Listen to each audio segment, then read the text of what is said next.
बिस्मिल्लाहिर्रहमानिर्रहीम।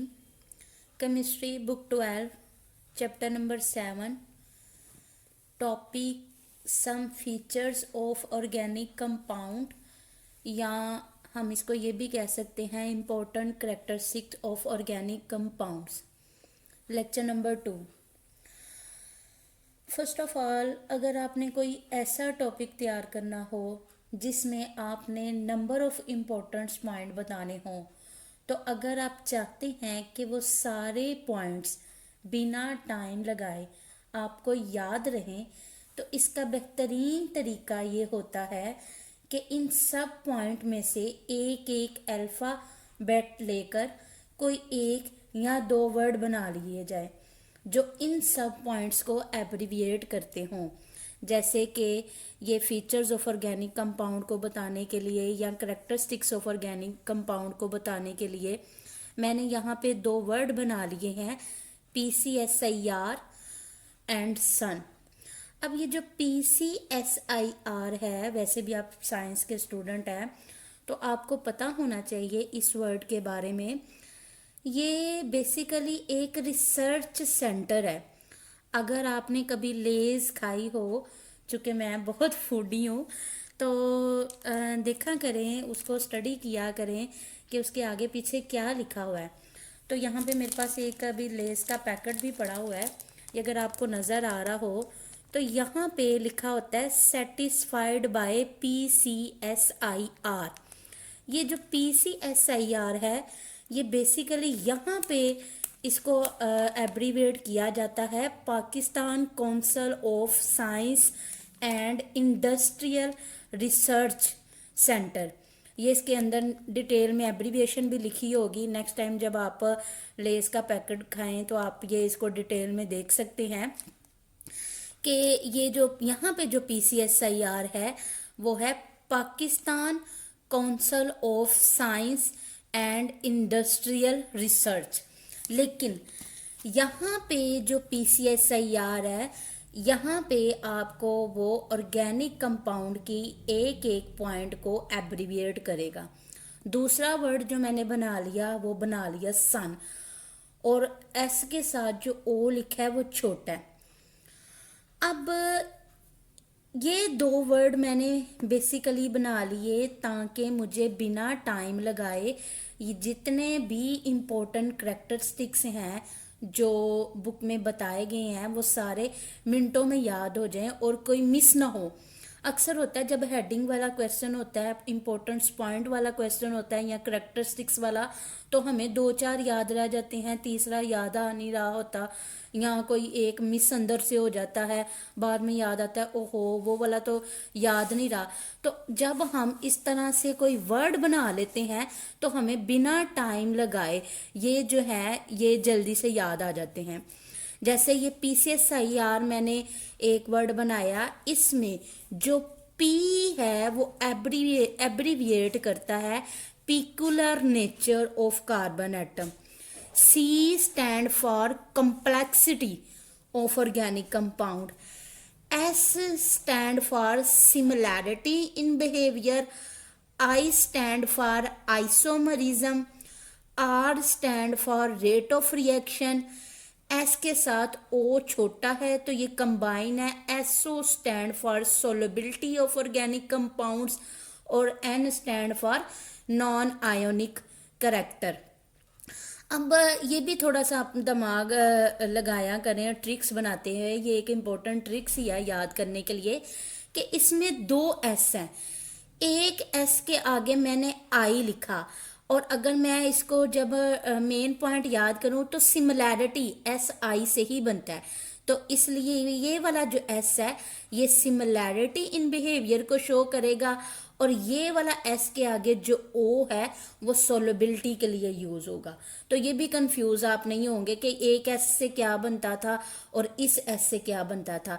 इस एस के आगे आई लिखा हुआ है जिस जो कि एक अपनी अलग करैक्टरिस्टिक्स को बताता है आइसोमरिज्म, लेकिन ये एस आई है आगे, तो इससे जो मैंने करैक्टरिस्टिक बनाई वो है सिमिलैरिटी इन बिहेवियर।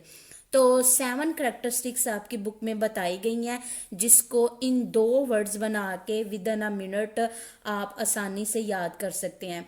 ये 2 वर्ड आप बना लें, 1-2 दफ़ा रिवाइज करें, तो 1 वर्ड से आप इसको एब्रीविएट करें तो आप सारी करेक्टरिस्टिक्स को लिख सकते हैं। फिर जब ये क्वेश्चन इस तरह के अटेम्प्ट होते हैं तो अगर आप चाहे आप में इन पॉइंट्स के अंदर आपको एक्सप्लेनेशन थोड़ी सी भूल भी जाती है, तो अगर आपने ये पॉइंट सारे लिखे हों तो ये एक अच्छा इम्पैक्ट डालते हैं एग्जामिनर पे कि बच्चे को सारे पॉइंट्स के बारे में पता है। ये तो मैंने बताया कि इन सब पॉइंट्स को याद करने के लिए आप कौन सी ट्रिक यूज़ कर सकते हैं।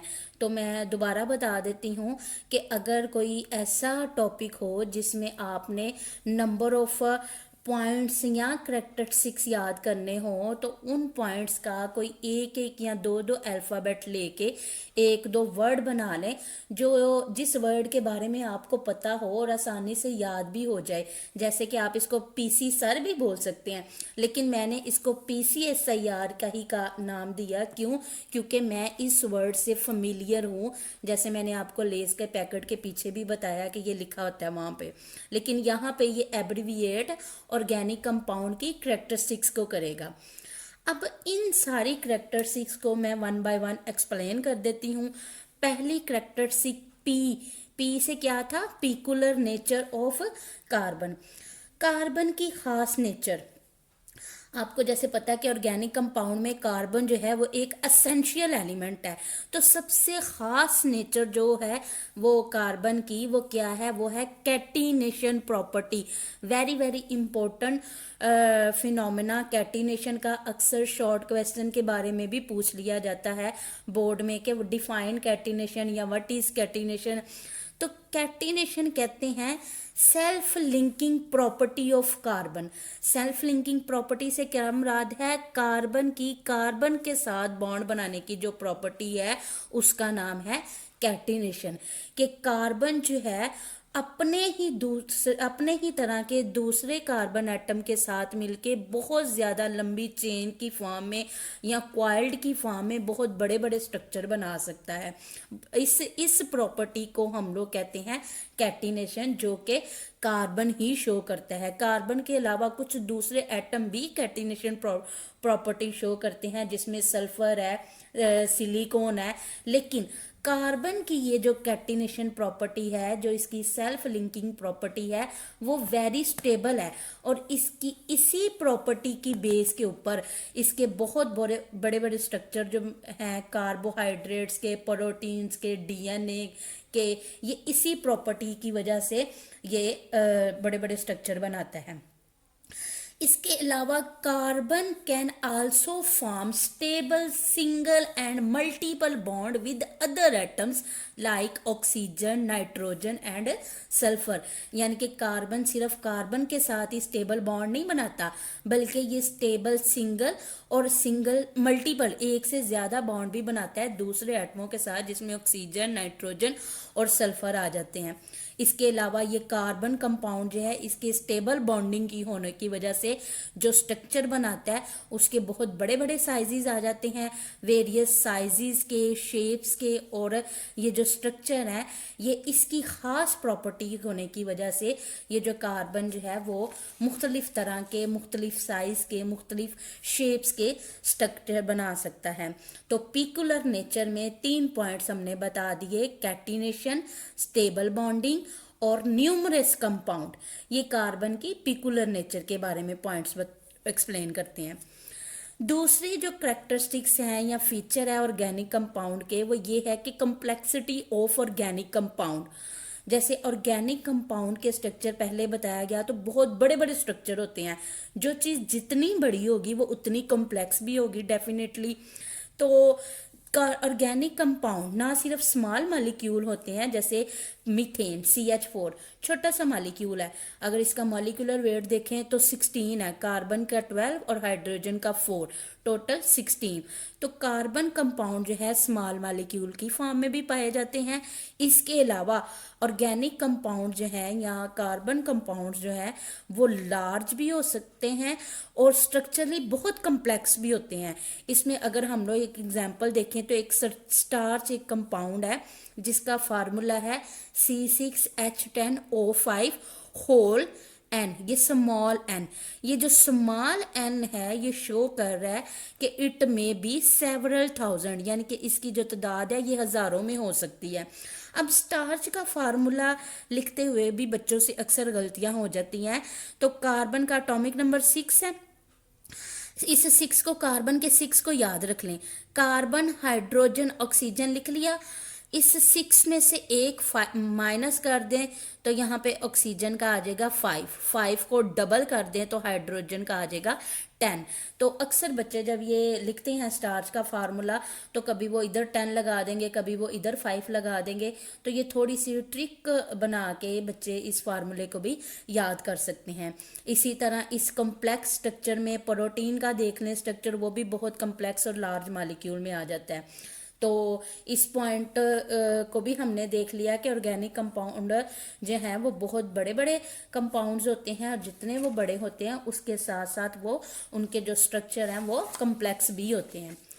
थर्ड जो प्रॉपर्टीज है जो एस एब्रीविएट कर रहा था किससे, सिमिलैरिटी इन बिहेवियर। तो सिमिलैरिटी इन बिहेवियर में हम लोग बताते हैं कि ऑर्गेनिक कंपाउंड की तादाद बहुत ज़्यादा है कि अगर हम लोग सिंगल कंपाउंड को स्टडी करने लगे ना तो ये तो बहुत टाइम लग जाए। तो फिर हम क्या करते हैं, ऐसे कंपाउंड जिनकी एक जैसी प्रॉपर्टी होती है उसको एक सीरीज में रख लेते हैं जिसको फिर हम लोग कह देते हैं कि वो होमोलोगस सीरीज है। यानी कि जैसे यहाँ पे मैंने 3 बताई भी हुई है, अल्केन, अल्कीन, अल्काइन। जो मेरा वेरी फर्स्ट लेक्चर था बेसिक लेक्चर, उसमें इन चीज़ों को, इन होमोलोगस सीरीज को मैंने बड़ा ब्रीफली और डिटेल में एक्सप्लेन किया है। तो ऐसे कंपाउंड जिनमें कार्बन कार्बन सिंगल बॉन्ड होगा उन सारे कंपाउंड को एक ही सीरीज में हम लोग रख लेते हैं। ऐसे कंपाउंड जिनमें कार्बन कार्बन में डबल बॉन्ड होगा उसकी अलग सीरीज बना लेते हैं, और ऐसे कंपाउंड जिसमें कार्बन कार्बन में ट्रिपल बॉन्ड होगा उसकी एक अलग सीरीज बना लेते हैं। जैसे एल्केन में सिंगल बॉन्ड में जैसे मीथेन है, इथेन है, प्रोपेन है, ब्यूटेन है, सब में सिंगल बॉन्ड है। तो कोई एक कंपाउंड की अगर प्रॉपर्टीज जो हम बताएंगे वही वो पूरी सीरीज की प्रॉपर्टी होंगी। इसको इन सीरीज को हम लोग कहते हैं होमोलोगस सीरीज, यानी कि जितने भी वो कंपाउंड होते हैं एक सीरीज में उन सब की प्रॉपर्टी जो है वो सेम है, और सिमिलर प्रॉपर्टी की बेस पे ही हम लोग उनकी मुख्तलिफ सीरीज बना देते हैं ताकि स्टडी करना आसान हो जाए। ये जो सिमिलैरिटी इन बिहेवियर होता है ये रिड्यूस कर देता है, has reduce the study of millions of compound to only a few homologous series. मैंने बताया है ना, इन सीरीज को बनाने का फायदा ये होता है कि हमें सिंगल कंपाउंड को स्टडी नहीं करना पड़ता, क्योंकि कंपाउंड तो लाखों की तादाद में है। तो हम जस्ट सीरीज में सिमिलर प्रॉपर्टी वाले जो एलिमेंट है उनको एक ही सीरीज में रख लेते हैं जिससे उनको स्टडी करना जो है वो आसान हो जाता है। नेक्स्ट जो प्रॉपर्टी है हमारे पास वो है आइसोमेरिज्म। ये भी आइसोमरिज्म जो है, आइसो कहते हैं सेम को, मेरिज्म कहते हैं फॉर्म को। ये जो आइसोमरिज्म का फिनोमेना है ये वेरी इंपॉर्टेंट और कॉमन फिनोमेना है ऑर्गेनिक केमिस्ट्री में। आइसोमरिज्म कहते किसे हैं, the compounds having same molecular formula and different structural formula known as isomer, and the phenomena is known as isomerism। यानी कि आइसोमरिज्म में कोई से दो कंपाउंड जिनका मॉलिक्यूलर फार्मूला एक जैसा हो लेकिन स्ट्रक्चरल फार्मूला मुख्तलिफ हो तो उन कंपाउंड को आइसोमर बोलेंगे, और उसके इस फिनोमेना को हम लोग आइसोमरिज्म बोलेंगे। इसको जो अंडरस्टैंडिंग है आपको इस एग्जाम्पल से समझ आ जाएगी। एक हमारे पास कंपाउंड है इथानॉल, फार्मूला है इसका CH3CH2OH। दूसरा कंपाउंड है डाई मिथाइल ईथर, इसका फार्मूला है CH3OCH3। इन दोनों के ये जो स्ट्रक्चरल फार्मूले है ये मुख्तलिफ है। पहले आप देखेंगे इथाइल लगा हुआ है, उसके बाद फंक्शनल ग्रुप है OH, इसमें 2 मिथाइल ग्रुप है और दरमियान में ऑक्सीजन है जो कि फंक्शनल ग्रुप को शो कर रहा है ईथर को। लेकिन इन दोनों को अगर कंडेंस करके देखें तो इसमें भी 2 कार्बन है, इसमें भी 2 कार्बन है, इसमें भी 6 हाइड्रोजन है, इसमें भी 6 हाइड्रोजन है, इसमें भी 1 ऑक्सीजन है, इसमें भी 1 ऑक्सीजन है। तो इन दोनों कंपाउंड का मॉलिक्यूलर फार्मूला सेम है, सेम मॉलिक्यूलर फार्मूला है, लेकिन स्ट्रक्चरल फार्मूला दोनों का मुख्तलिफ है। तो इस कंपाउंड को हम लोग कहेंगे आइसोमर और इस फिनोमेना को हम लोग कहेंगे आइसोमरिज्म। ऑर्गेनिक कंपाउंड में आइसोमरिज्म का फिनोमेना जो है वो पाया जाता है बहुत ज़्यादा। द नेक्स्ट प्रॉपर्टी है हमारे पास rate of organic reactions. Rate कहते हैं स्पीड को। ऑर्गेनिक रिएक्शन के जो रेट हैं या स्पीड है वो स्लो होते हैं। क्यों स्लो होते हैं? क्योंकि इनमें कोवलेंट बॉन्ड, सिग्मा बॉन्ड और बिगर मॉलिक्यूलर साइज के कंपाउंड जो है वो पाए जाते हैं। अब सिग्मा बॉन्ड स्ट्रॉन्ग बॉन्ड है जिसको तोड़ना मुश्किल है, तो रिएक्शन जो है वो आहिस्ता से होगा। इसी तरह जितनी कोई बड़ी चीज़ है, 2 कंपाउंड है वो बहुत बड़े बड़े कंपाउंड है, तो इसके किनारे के करीब आते हुए उसको टाइम लगेगा, जिसकी वजह से इसका जो रिएक्शन रेट होगा, जो स्पीड होगा ऑर्गेनिक रिएक्शन की, वो स्लो होगी due to sigma bonding and bigger molecular size. Sigma bonding की वजह से और बिगर मॉलिक्यूलर साइज होने की वजह से ये ऑर्गेनिक कंपाउंड जो है ये क्या है कि इनके रिएक्शन बहुत स्लो होते हैं। नेक्स्ट प्रॉपर्टी है सॉल्युबिलिटी, हल होना। ऑर्गेनिक कंपाउंड हल किस में होते हैं? ये सॉल्युबिलिटी का या हल होने का एक प्रिंसिपल, वेरी इंपॉर्टेंट प्रिंसिपल होता है, लाइक डिजॉल्व लाइक, यानी कि जिस तरह का आपका सल्यूट होगा वो उसी तरह के सॉल्वेंट में हल होना पसंद करेगा। अब यहाँ पे मैंने लिखा हुआ है पोलर सॉल्वेंट में हल होगा, नॉन पोलर सॉल्वेंट में हल होगा। पहले तो आपको ये पता होना चाहिए कि what is polar and non polar. Polar उस कंपाउंड को या उस सॉल्वेंट को कहते हैं जिसमें 2 पोल बन जाए, 2 किनारे बन जाए। कौन कौन से? पॉजिटिव और नेगेटिव। और आपको पता है ये जो पॉजिटिव नेगेटिव पोल हैं ये किस कंपाउंड में बनते हैं, ये किन सॉल्वेंट में बनते हैं? आयोनिक में, जिसमें इलेक्ट्रोनेगेटिविटी डिफरेंस ज़्यादा होता है।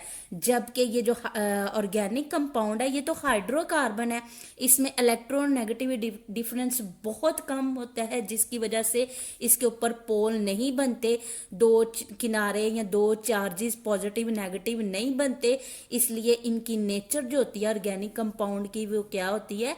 नॉन पोलर होती है। नॉन पोलर नेचर होने की वजह से ऑर्गेनिक कंपाउंड जो है वो नॉन पोलर सॉल्वेंट में ही हल होते हैं। और नॉन पोलर कंपाउंड कौन से होते हैं? जिसमें कोवलेंट बॉन्ड पाया जाता है, क्योंकि पोलर तो आयनिक बॉन्ड वाले होंगे, आयनिक बॉन्ड में पॉजिटिव और नेगेटिव पोल बनेंगे, और इसमें चूंकि कोवलेंट बॉन्ड पाया जाता है, ऊपर वाले पॉइंट्स में भी मैंने आपको बताया कि इसमें कोवलेंट बॉन्ड पाया जाता है, जिसकी वजह से ये नॉन पोलर कंपाउंड होते हैं। और नॉन पोलर कंपाउंड होते हैं तो नॉन पोलर सॉल्वेंट में हल होंगे। और नॉन पोलर सॉल्वेंट हमारे पास कौन कौन से होते हैं? जैसे बेंजीन है, पेट्रोलियम ईथर है, एक्सेट्रा। इनको हम लोग नॉन पोलर सॉल्वेंट भी कहते हैं या ऑर्गेनिक सॉल्वेंट भी कहते हैं। लॉस्ट प्रॉपर्टी जो है वो इसकी है non ionic character of organic compound, यानी कि नॉन आयोनिक करैक्टर से क्या मुराद है? इसमें आयनिक करैक्टर नहीं होता, चार्जेस नहीं बनते। क्यों नहीं होते? क्योंकि ऊपर हम लोग पढ़ के आए हैं इसमें कोवलेंट करैक्टर होता है, कोवलेंट बॉन्डिंग होती है, आयोनिक बॉन्डिंग नहीं होती। तो ऑर्गेनिक कंपाउंड जो है वो हमारे पास जनरली कोवलेंट कंपाउंड होते हैं, जिसकी वजह से ये आयोनिक रिएक्शन नहीं देते। ये इसकी 7 प्रॉपर्टी के पॉइंट्स थे और इनकी ब्रीफ जो थी वो एक्सप्लेनेशन थी।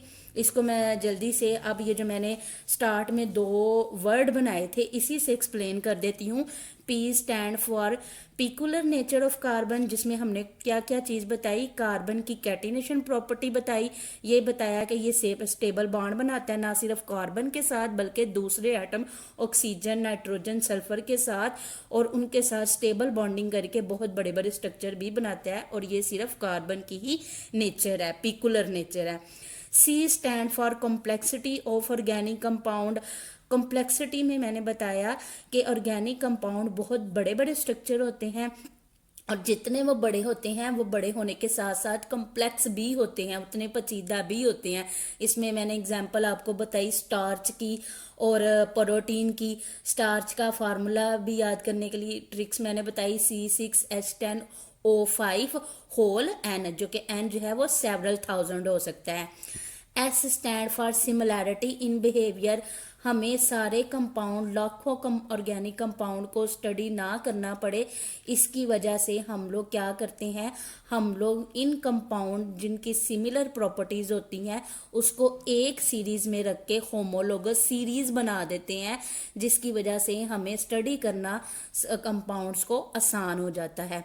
फिर हम लोग नेक्स्ट प्रॉपर्टी हमने देखी इसकी, या करेक्टरिस्टिक्स देखी, जिसको हम कहते हैं आइसोमरिज्म। ये भी ऑर्गेनिक कंपाउंड की प्रॉपर्टी है और ये ऑर्गेनिक केमिस्ट्री में पाई जाती है। आइसोमरिज्म में क्या होता है कि कोई से दो कंपाउंड जिनका मॉलिक्यूलर फार्मूला सेम होता है लेकिन स्ट्रक्चरल फार्मूला डिफरेंट होता है, वो आइसोमर कहलाते हैं, और इस फिनोमेना को हम लोग आइसोमरिज्म कहते हैं। R stand for rate of reaction. Rate of reaction organic compound के कैसे थे, स्लो थे।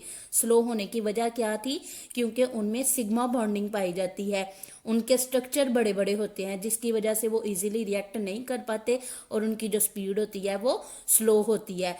SO stand for solubility. Solubility के लिए मैंने प्रिंसिपल बताया कि लाइक डिजोल्व लाइक प्रिंसिपल हम लोग यूज करते हैं। ऑर्गेनिक कंपाउंड चूंकि नॉन पोलर होते हैं, आयोनिक नहीं होते, कोवलेंट नेचर इनकी होती है, इसलिए ये हल भी किस में होंगे, नॉन पोलर सॉल्वेंट में या ऑर्गेनिक सॉल्वेंट में, जैसे बेंजीन है, पेट्रोलियम ईथर है, एक्सेट्रा।